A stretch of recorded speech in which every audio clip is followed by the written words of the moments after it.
મારા જીવનમાં સખત ટેન્શન છે. એક તો પૈસા છે નહીં અને પગાર હજુ આવતો નહીં.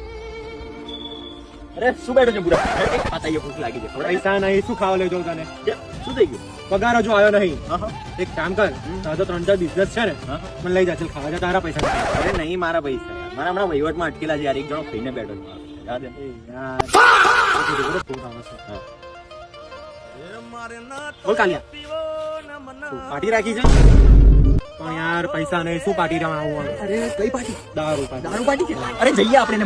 કેટલા પર પર્સન પૈસા? શું છે ભાઈ? પર પર્સન કેટલા પૈસા લગાડવાના મારે? પેલા 4,000. 4,000? આ વાંધો નહીં, 8,000 થઈ જાય આપણા બેના. આપણે બે ડન. ક્યારે જવાનું છે પૂછો? ક્યારે છે પાર્ટી ભાઈ? કાલે? ડન આવીએ છીએ. પૂરા તને ફરી ફોન કર. કેટલા પૈસા કરશો ભાઈ આપણે? 8,000 રૂપિયા. 8,000. કારણ મારા બેવના બધી મને તારા પૈસાની જરૂર હતી એટલે મેં તને પૈસા નથી. પાર્ટી માં જતો પૈસા આવી જાય. અરે એવું નથી.